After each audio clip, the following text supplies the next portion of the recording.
Bueno, buenas tardes a todos, feliz Día del Amigo, estamos en un nuevo programa de Diplomacia Activa y hoy los voy a presentar, se me han quejado porque no los he presentado las últimas veces y estoy con Pancho Meardi en la mesa, Sol Sánchez, Clara Estable, en la producción está Juanfra Soldán y Candela Orellana. En operaciones nos acompaña Maxi, hola a todos y hola a todos nuestros amigos, le quiero mandar un saludo grande a todos los que están dispersos un poco por el mundo, un poco por Cuyo. Siempre decimos que Diplomacia Activa no solo somos nosotros, sino los que nos acompañan haciendo podcast, escribiendo para el blog, etc. Así que gracias a todos ellos. Bueno, hoy tenemos un programa interesante, ¿no? Vamos a hablar un poco de las mujeres y sus liderazgos a nivel mundial, sobre la pandemia, sobre los migrantes climáticos. Vamos a hablar sobre Argentina, como siempre. Y también al final vamos a debatir sobre lo que son las redes sociales y estas nuevas redes sociales y la política. Pero primero quería compartir un poco algo que he estado viendo en estos días sobre la rosca política. La rosca política, escuchaba un podcast, es la capacidad de un líder para generar alianzas y generar de alguna manera esa rosca, ¿no? Que se habla mucho en la Argentina sobre todo. En este podcast se hablaba sobre Roca manejando la rosca política. Yo pensaba, hoy los liderazgos son muy débiles, ¿sí? ¿Por qué estamos en un mundo tan de incertidumbre a nivel mundial con la pandemia? ¿Por qué no tenemos buenos liderazgos? Tenemos los liderazgos de las respuestas fáciles y que dejan contenta a la gente. Los Donald Trump, los Kirchner, digamos, los Bolsonaros, que siempre te dejan un poco contento por más que la respuesta no sea del todo cierta. Hacen falta liderazgos fuertes y en ese sentido quiero hacer un poco honor a una de las mujeres de las cuales vamos a hablar y es Angela Merkel, la canciller de Alemania. El año que viene es el último año de Angela Merkel, ya lleva 15 años en el poder, ella asume en el año 2005 como canciller y se la ha coronado un poco como la dama de hierro del país, porque es una de las personas que mejor sabe hacer desde mi punto de vista rosca política. Se sienta con la derecha, la ultraderecha, con el socialismo, se sienta con Vladimir Putin, con Donald Trump y a todos los puede dejar un poco contentos, sabe negociar con todo el mundo y es uno de los puntos que hacen falta en los liderazgos actuales, ¿no? La rosca política. Yo viendo el liderazgo de Angela Merkel no puedo creer cómo manejó a un país como Alemania, el motor de Europa, durante tanto tiempo y tan bien. Una de las cosas que yo tomo de esta gran líder es que ella no es elegida, digamos, por los votantes como si pasa en la Argentina, sino que por el consenso de los partidos. O sea, los partidos en Alemania se tienen que poner de acuerdo para elegir al líder. Hace 15 años que Angela Merkel es la canciller de Alemania.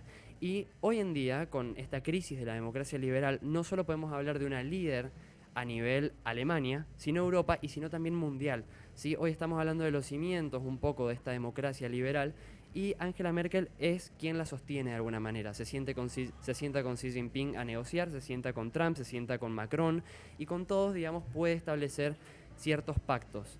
Mi pregunta es, ¿qué va a pasar cuando no esté Merkel? ¿Sí? ¿Qué va a pasar cuando no esté ese gran pilar de la democracia liberal? Muchos dicen que va a ser un poco la primer ministra de Nueva Zelanda, quien también está mostrando una gran capacidad de liderazgo, pero Nueva Zelanda no tiene el mismo poder que Alemania, y eso hay que saberlo. Europa es Europa, la Unión Europea, y el multilateralismo que tiene la región en la actualidad, gracias a Merkel. Así que bueno, quería comenzar este programa, estamos un poco en vivo con algunos oyentes también. Pueden seguir el programa en Facebook, en el Facebook del Botellón. Recordame la dirección. Sarmiento 685 para que se vengan a tomar una birra y hablar de política. Vamos a estar en un programa bastante copado, así que lo pueden ver, como les decía, por el Facebook del Botellón. Y acompáñennos, esto es Diplomacia Activa. Ahora vamos a ir a una tanda y vamos al próximo bloque.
decíamos que teníamos un bloque muy interesante en la revista Forbes, hace un mes aproximadamente salió, sobre los nuevos liderazgos a nivel internacional y sobre todo en este contexto de pandemia. Y se destaca el rol de las mujeres líderes como nueva forma de hacer política en este sentido. Y me pareció muy interesante que tocáramos ese tema. Son más o menos, si no me equivoco, 10 las mujeres que están gobernando con una nueva forma de hacer política. Y me pareció muy interesante que lo tocáramos en el programa porque hace falta una renovación de la política. Y bueno, ahora vamos a hablar un poco en el bloque, si querés, Sol, arranca. Se destacan, digamos, buenas tardes a todos primero, ¿cómo andan? Sí se destacan por el buen manejo que han tenido frente a la pandemia. Veníamos viendo a Trump, a Bolsonaro, a Andrés Manuel López Obrador, a Boris Johnson teniendo un manejo bastante frío, bastante raro frente a la situación. No se entendía, mandaban a la gente, decían que era falso, que no iban a hacer cuarentena.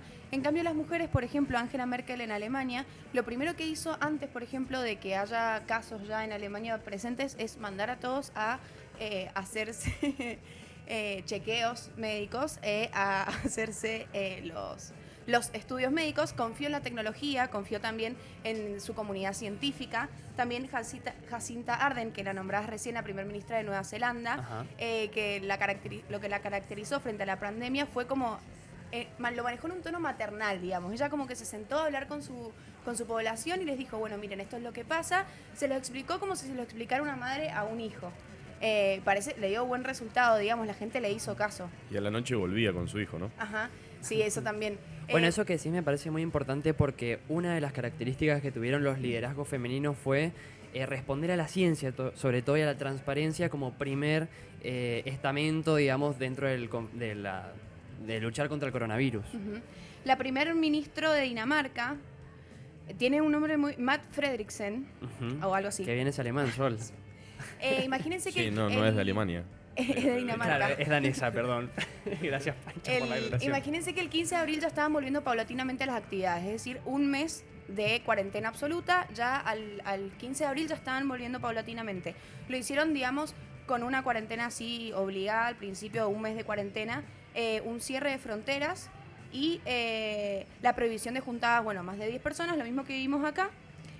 También en Taiwán lo vimos, hubo una rápida reacción de la parte de la... Taiwán fue uno de los ejemplos claros de cómo se actuó rápido. Taiwán, que desconfía mucho de China, Exacto. Vio que, digamos, uno se tomó una sopa de murciélago y automáticamente cerró fronteras, le puso barbijo a todos. Eso, hizo un reparto de mascarillas para todo el mundo apenas empezó. ¿Sí qué vas a decir? No, digo que por lo que escucho y por lo que había leído también, me parece que tenemos dos polos bastante marcados. El lado de las mujeres, que se orientaron más para el lado de lo que decía la ciencia, y el lado de los hombres, vieja política, Trump, personalistas como Boris Johnson, también fueron mucho más escépticos en relación a lo que decía la ciencia, llegando a pelearse también con la OMS.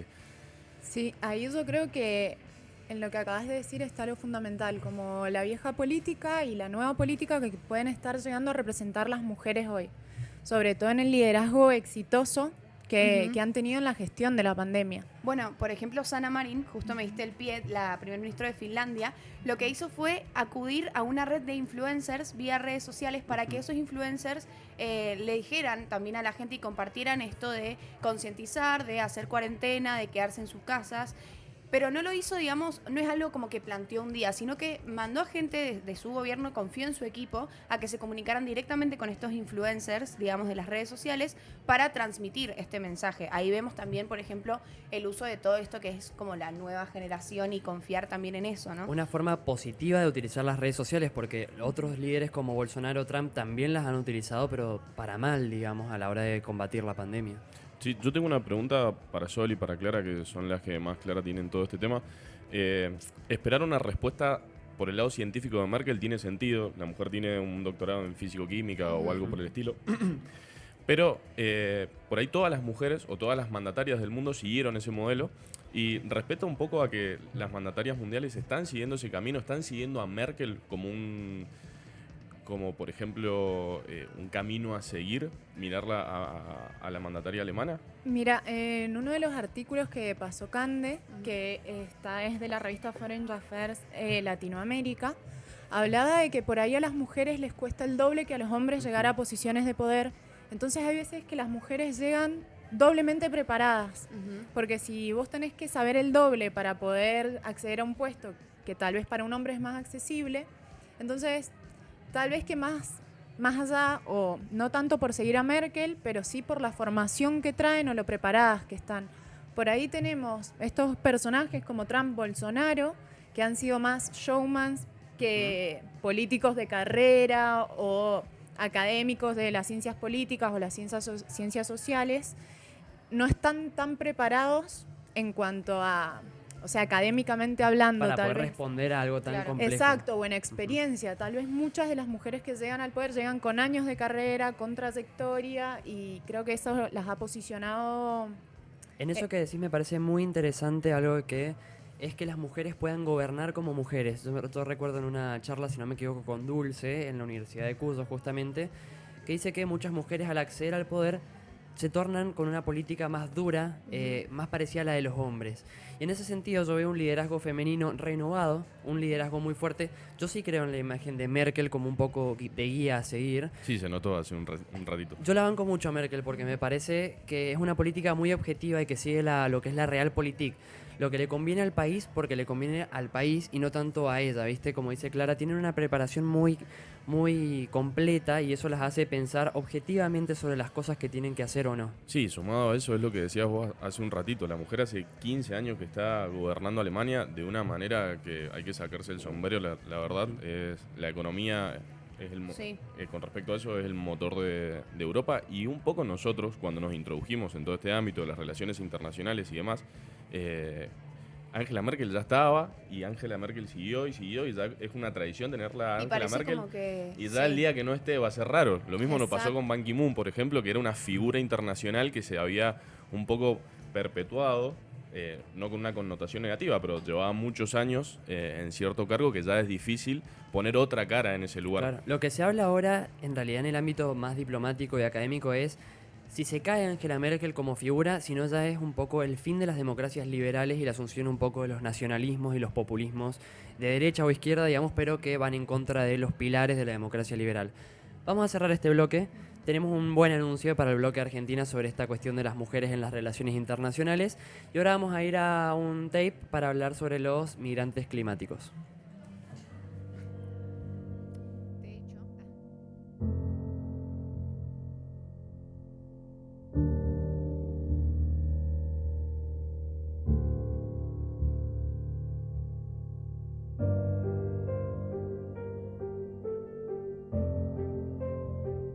Ya no lleve la temperatura recalienta, las milpas se secan, el cultivo ya no da, pues todo se seca. Antes teníamos el agua todo el día. Si todos los chorros se abrían, todos tenían agua y hoy ya no. এবার বন্যা আসলো ঘর দুয়ার শাড়ি সব ঘরের মধ্যে যা বাচ্চা কোচ্চা নিয়েছিলাম হাঁস মুরগি আসলে সব ভেসে গেছে De repente, ela ao descer assim, aquelas todas as chapas saem. Quando saem aquelas chapas, aquela toda a casa já ficou parecer que está no mar. Ondas, só vimos ondas aí dentro.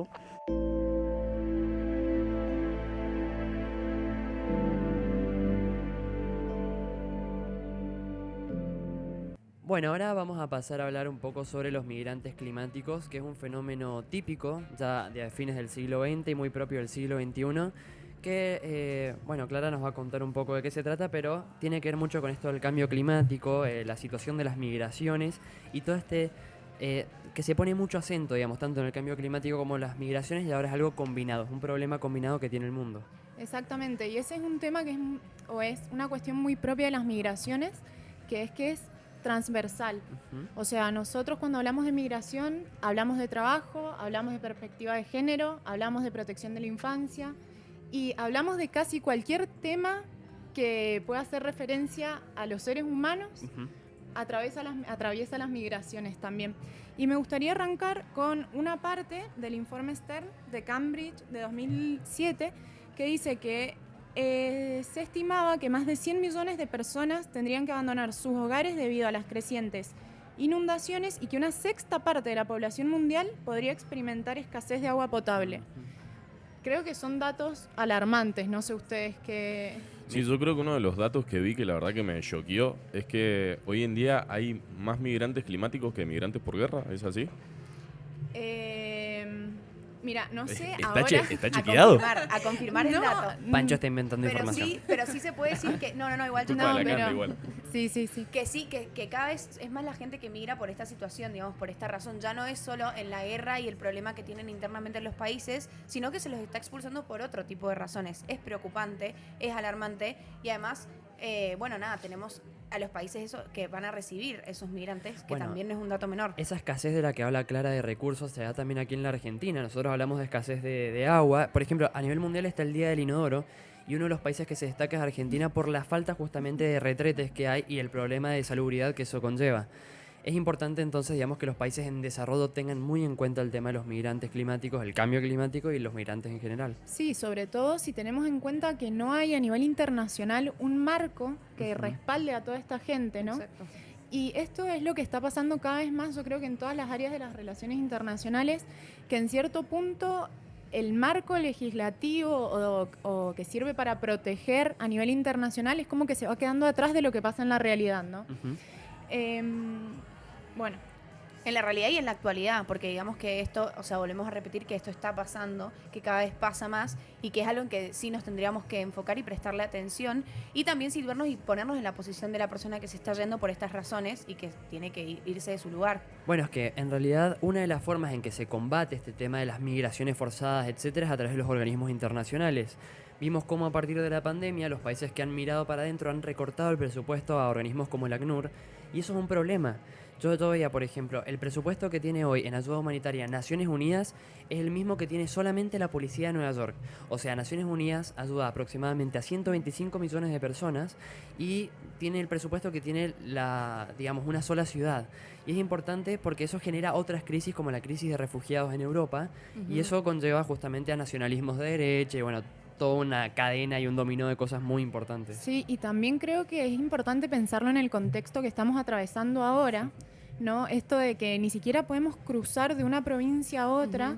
Imaginemos qué pasa con toda esa gente que ya era difícil cruzar de una frontera o de un país a otro antes. Imaginemos ahora con todas las restricciones y con la cantidad de presidentes o de figuras políticas que seguro van a usar el tema de la protección de la salud pública para justificar el cierre de fronteras o negarle el ingreso a personas que tal vez lo necesitan. Bueno, yo quería ir a estudiar a San Rafael, es muy interesante lo que decís, y no me dieron nunca el permiso, o sea, si fuera sería como una especie de refugiado directamente en mi propio país.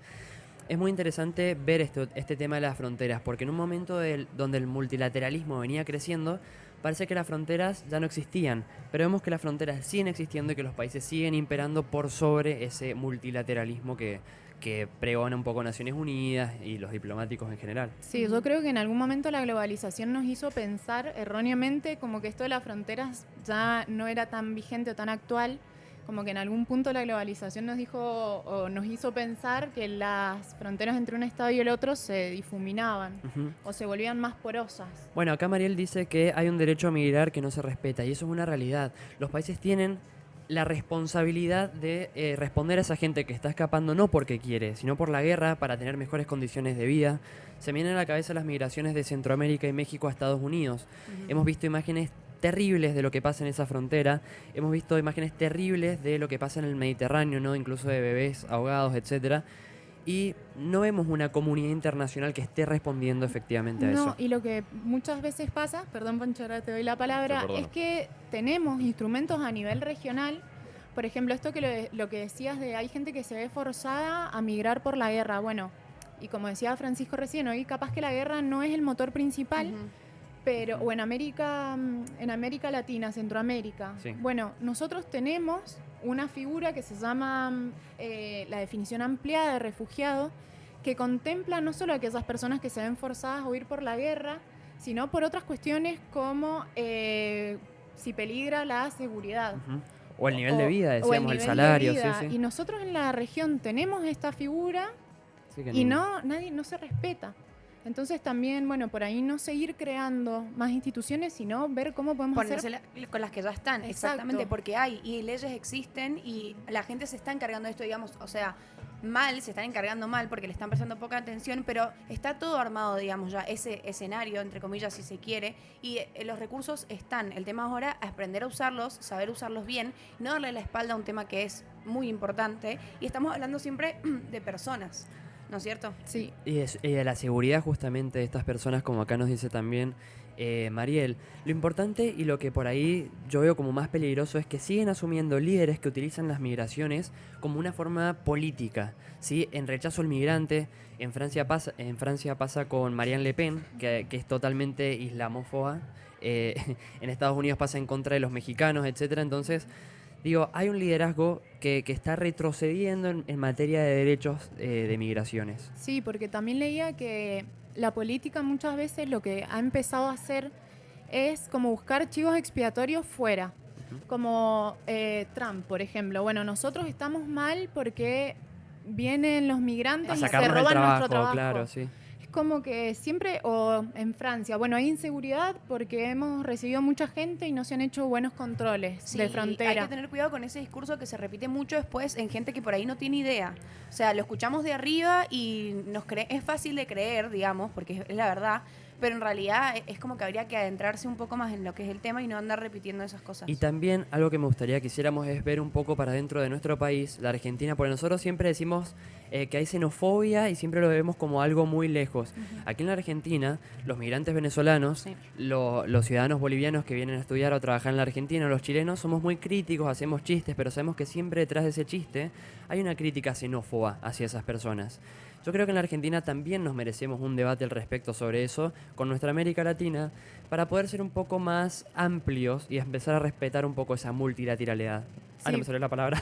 Muy mal me salió esa palabra. Sí, bastante mal. Pero tenés bastante razón en lo que decís. De hecho, el argentino es muy eurocentrista en su pensamiento. Exacto. Me parece que durante muchos años y hasta la actualidad el argentino se ha sentido muy poco un latinoamericano. Siempre ha mirado para el otro lado del charco y siempre ha dejado de lado un poco esa relación cercana con los países latinoamericanos.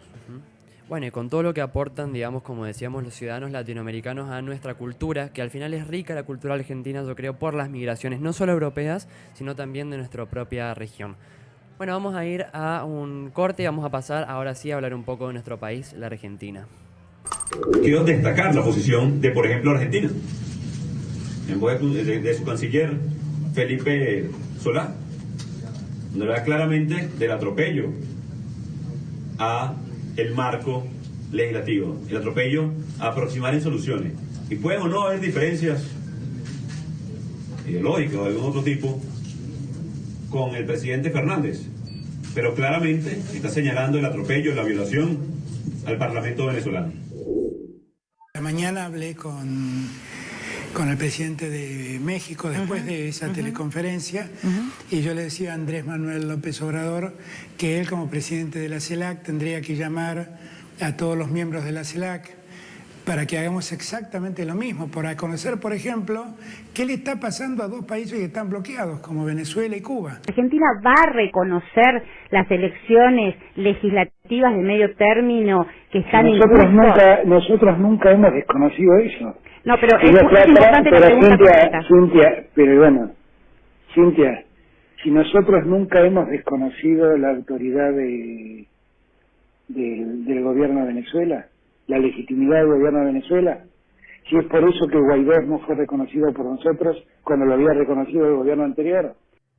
Bueno, la Argentina nunca nos deja de sorprender y siempre este bloque es como el más debatido, un poco y combativo, si se quiere, a la hora de hablar de política argentina, porque al final siempre decimos que la política se vive en los micros, después de comer, bueno, en todos lados siempre es un buen momento para hablar de política argentina.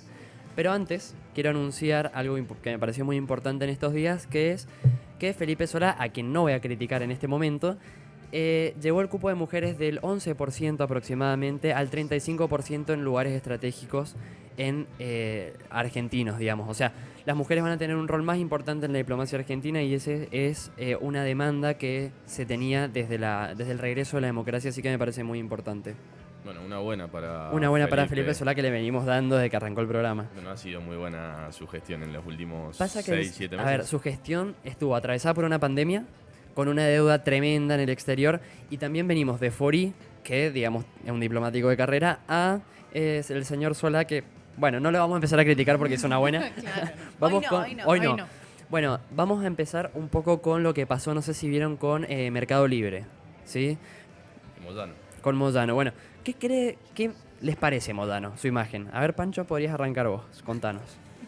No, la verdad que me parece que es ridículo que sigamos protegiendo a una persona como Moyano dentro de la Argentina y una persona como Galperín tenga que estar en Uruguay viviendo. Aclaremos, Galperín es el CEO de Es el Mercado CEO de Libre. Mercado Libre, no solo el CEO, sino que es el fundador en 1999 de Mercado Libre.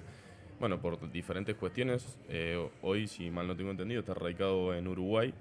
Y hoy en día Mercado Libre es la empresa que está mayor valuada en la bolsa tanto argentina como internacional. Vale 6 veces lo que tiene las reservas del Banco Central Argentino. Exactamente, sí. Bueno, y como contabas vos, el pequeño problema que tuvo con Moyano y con... Los sindicatos. Y los sindicatos que interrumpieron, por así decirlo, o entorpecieron los canales de distribución que tiene la empresa dentro del territorio nacional. Qué diplomático, entorpecieron. Sí, estoy tratando de ser lo más diplomático posible con... Es difícil, yo creo también que en la Argentina nos merecemos hace ya mucho tiempo una reforma sindical. Los sindicatos están como Son feudos. enquistados directamente en una política muy negativa de la Argentina, que vos le preguntás a cualquier trabajador y a nadie le conviene al final el sindicato que se lleva parte de su dinero y no tiene nada a cambio positivo. No sé si será con todos los sindicatos, yo me imagino que no, pero... No, yo creo que no. De hecho, hay que reconocer que los sindicatos han conseguido ciertos derechos y ciertas facilidades para los trabajadores. Eso es innegable y lo enaltecemos. Lo que pasa es que, como te decía recién, hoy en día ciertos sindicatos, como el de camioneros en este caso, son feudos directamente. Sí. Está guiado por un cabecilla. Sobre todo, bueno, me sigue viniendo a la cabeza el tema de los camioneros, con sus hijos que están llamados a ser los sucesores en el momento de que... Y además en esto de lo que decíamos al comienzo de la rosca política, hay una rosca positiva, que es la de armar alianzas con otros políticos y otros sectores, y la rosca negativa, que es cómo por atrás intento de cagar un poco a la gente, cómo por atrás intento tener un poco más de dinero. Y eso que cada tanto colapsa y que pasa todo esto que se empiezan a meter donde nadie los llamó. Exactamente. Y que tienen que salir a aclarar desde otros lugares, como hizo el señor de Mercado Libre, que tiene que salir a aclarar y a como darle paz, tranquilidad también a la gente, porque es indignante, no se sabe cómo reaccionar y tampoco se puede hacer mucho desde... O sea, es como más una guerra o una discusión entre ellos. Hoy el poder que tiene camioneros dentro de la Argentina es increíble. Es la única palabra que cabe, es increíble. Increíblemente mal, o sea, no, a nivel negativo. Por supuesto, con una connotación negativa. No se puede creer. No, de hecho están yendo por todo el transporte terrestre. Sí, no.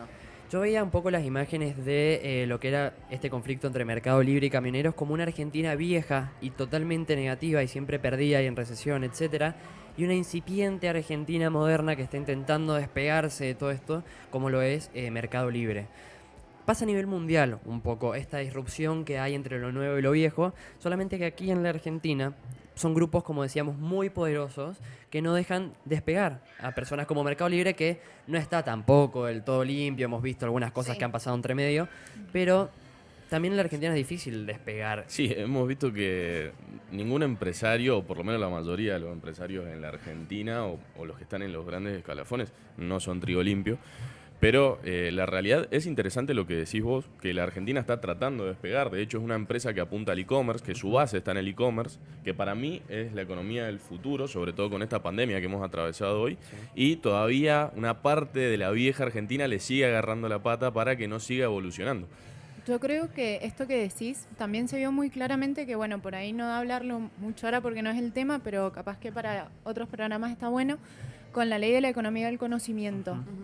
Que salió en su momento por unanimidad y de repente este año volvimos para atrás de nuevo, traía un montón de beneficios para todas estas industrias que se especializan en lo que es conocimiento, desarrollo de software, robótica y demás, y ahora como que volvimos para atrás de nuevo, se para y aparte quita confianza también, porque si yo estoy pensando en poner una empresa que se base en la economía o que se base en el conocimiento, porque digo, bueno, tengo esta ley que viene atrás, que me da espalda, me apoya, y de repente de un año para otro paran de nuevo, volvemos para atrás, desincentiva también. Sí, me parece que la Argentina, con este tema de que siempre ha estado en falta con terminar de desarrollar su industrialización, hoy tenemos la oportunidad de dar un salto de calidad y no apuntar a la industrialización, de industria pesada como conocemos históricamente, sino llevarlo más allá, ir al know-how, exportar conocimiento, pero no nos queremos ir del modelo agroexportador, no queremos salir de lo que ya conocemos, por ahí los viejos dirigentes, más Bueno, que nada. ¿qué diferencia entre lo que hablamos en el primer bloque de estas mujeres líderes totalmente innovadoras que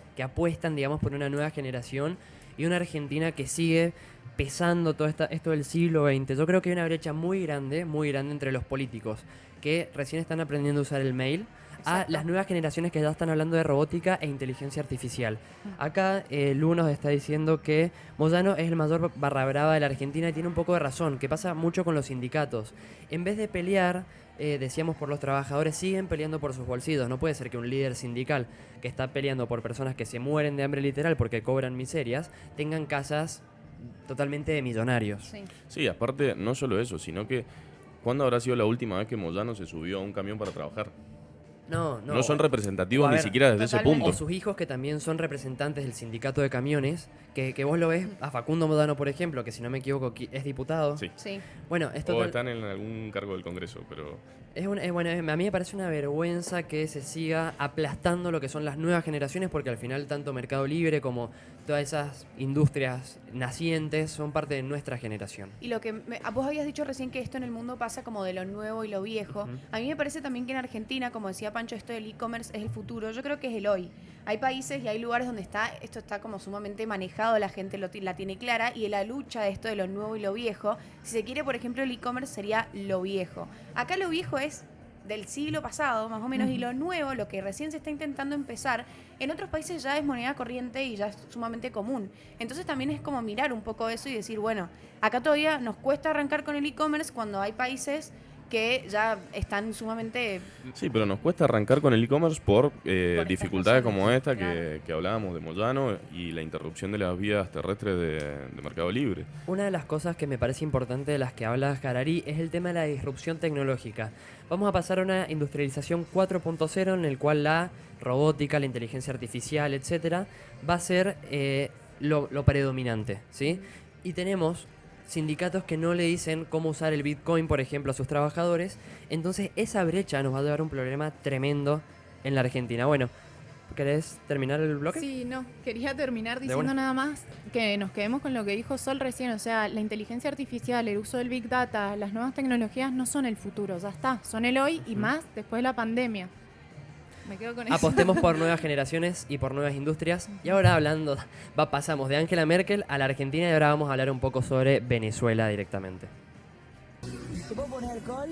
¿Te puedo poner alcohol? No. Dale, para irse un poquito. No. ¿Poquito? No. No me hagas dale. No. Dale. No. Chao.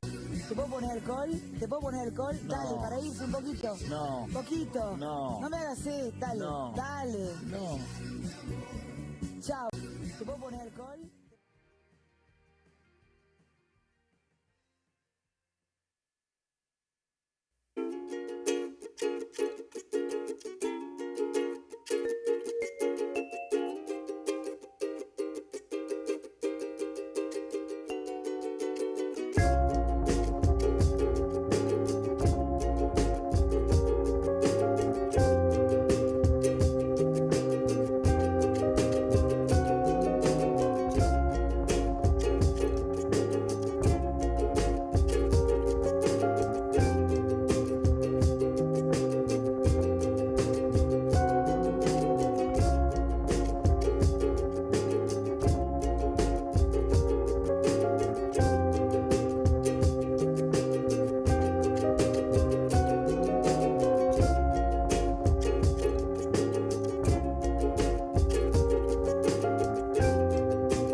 Bueno, hablando de nuevas generaciones, nosotros ya estamos un poco millennials, bueno, no todos.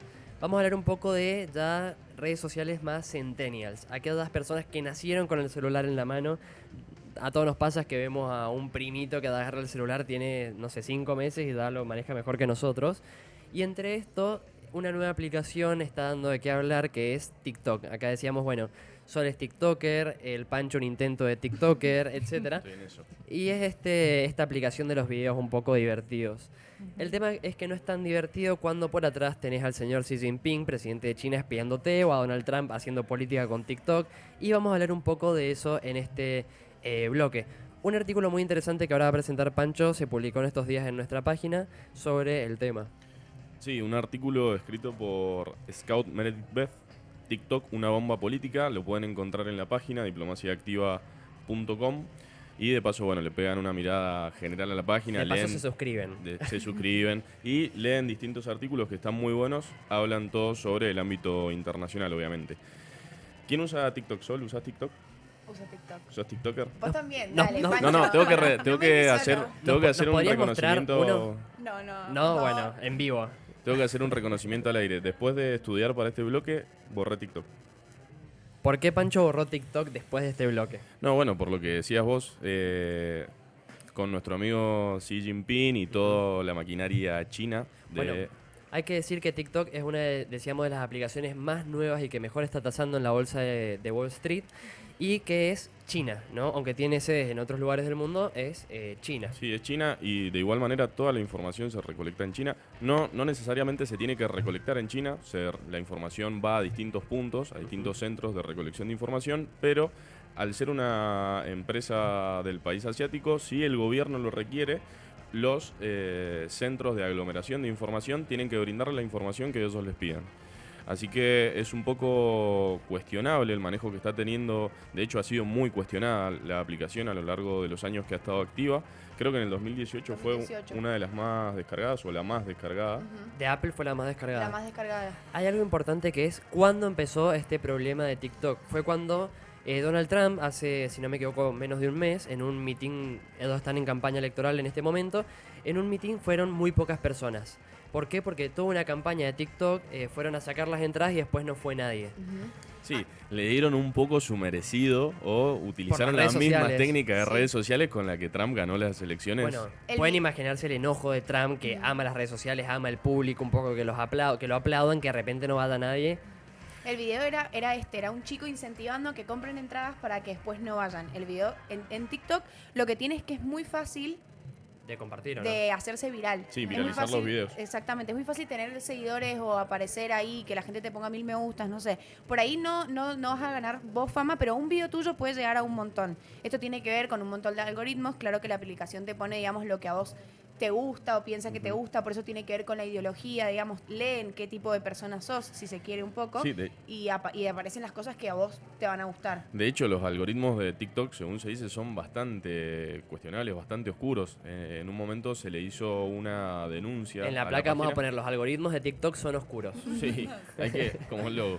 Lo que pasa es que en su momento se denunció la aplicación porque supuestamente dejaba de lado las publicaciones que hacían personas subida de peso, personas miembros del movimiento LGTB, con marcas en la cara o demasiado flacas. Las dejaba de lado. Uy, y no hubiese salido nunca en TikTok, nunca me hubiese hecho viral, entonces. no podrías haber sido TikToker. Bueno, eso que vos decís fue todo un estudio que hizo el New York Times, en el cual decíamos, en TikTok no se hacían virales personas gordas, flacas con una cicatriz en la cara, negras, bueno, así, tenías algún defecto, chao de TikTok. Sí, bastante clasista la aplicación, que parece muy inocente a simple vista con Exacto. todos los videos graciosos que se pueden cargar. Y después se decía que tenía fines políticos, a lo que TikTok salió a decir que no tenía fines políticos, pero se descubrió que la aplicación también te baja videos que tienen que ver con tu ideología. Digamos, si vos estás haciendo política en un video, chao, te baja. Sí. Y más si es en contra del gobierno de China, ahí olvídate. Hay muchos temas o muchos hashtags referidos a temas polémicos del gobierno chino que son directamente bajados por la aplicación. Bueno, eso que decían ustedes justamente, si vos criticás al Partido Comunista Chino o si criticás lo que está pasando ahora en Hong Kong con China o lo que está pasando con los uruguis, que son un grupo de musulmanes en China que están sufriendo en este momento una especie de genocidio, automáticamente el video se te baja. Hay algo muy común en TikTok, los que usan TikTok me van a entender, que es como que la gente a veces sube los videos 2 o 3 veces porque ponen TikTok me lo borró.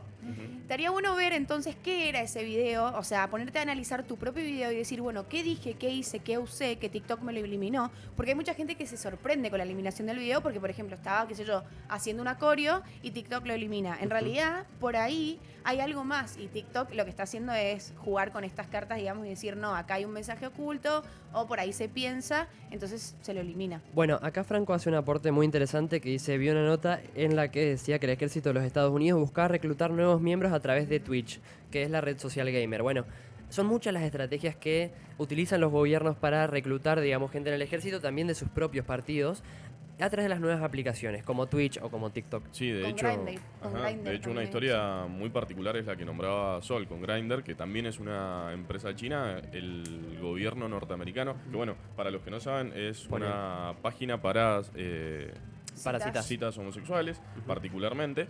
Y, como Tinder, pero... Claro, como Tinder, pero particularmente para homosexuales. Y el gobierno norteamericano se dio cuenta que estaban recabando información de muchos miembros de las Fuerzas Armadas y tuvo que intervenir dentro de lo que era el uso de la aplicación dentro del territorio norteamericano. Es importante cómo las fronteras físicas se rompen por las fronteras digitales. Eso que hablábamos recién de las fronteras y cómo los estados, bueno, son permeables a partir de este tipo de aplicaciones. Sí, y me quedo un poco con lo que decías recién de cómo los partidos políticos o ciertas ideologías lo usan. Y me gustaría poner de ejemplo, por ejemplo, Vox de España, que es un partido como de ultraderecha y ha hecho un uso importante de TikTok también. Y volvemos a lo que hemos hablado ya en otros programas, de cómo por ahí se apunta a un público joven que por ahí no hace demasiado análisis de las cosas y se queda con lo que escucha nada más. Somos una generación media boba. No, aparte es muy fácil... para decirlo en pocas palabras. Es muy fácil comerse una fake news porque, no sé si se han percatado, pero no tiene fecha y no tiene hora la publicación que se hace también. en Tinder. No es como Instagram. El TikTok no te muestra el video que subís, no te muestra ni de cuándo ni de dónde es. Ay, chicosito. Vos sos más TikToker, nos dijo toda la aplicación. Sí. No, pero de verdad no te muestra de cuándo es. Entonces eso también es peligroso. Y es como hablábamos recién, esto de no tener conciencia y decir, ay, me enojo con TikTok porque me borró un video que era viral y en realidad por ahí tiene otro tipo de... Bueno, una de las cosas de TikTok que me llevó a borrarlo es que tiene acceso a la papelera del teléfono. Sabe claves, sabe información personal. Pancho, me vas a dejar... La otra es sin HBO, ahora me sé borrar TikTok. Eso es culpa de la candela que me hace leer estas cosas y la verdad que lo terminé borrando. Cande, ¿nos queda algún tema? No nos queda ningún tema, vamos a ir cerrando ya este programa. Tengan cuidado con las aplicaciones, dejen de comerse fake news, seamos un poco más vivos las nuevas generaciones. No sean bobos, como dice Juan. No seamos bobos. Feliz Día del Amigo a todos. ¿Quieren mandarle un saludo a alguien en particular? Que tengan lejos. Agustín, nuestro amigo que debería estar acá. Sí, le mandamos un fuerte abrazo. Con más ímpetu, Pancho, a ver. No, le mandamos un fuerte abrazo para que la próxima esté acá con nosotros. Bueno, les mandamos un fuerte abrazo a todos nuestros amigos, también un fuerte abrazo a todos los estudiantes que estamos en épocas de finales. Recuerden que el mundo nos necesita atentos, nos encontramos el próximo lunes en un nuevo programa.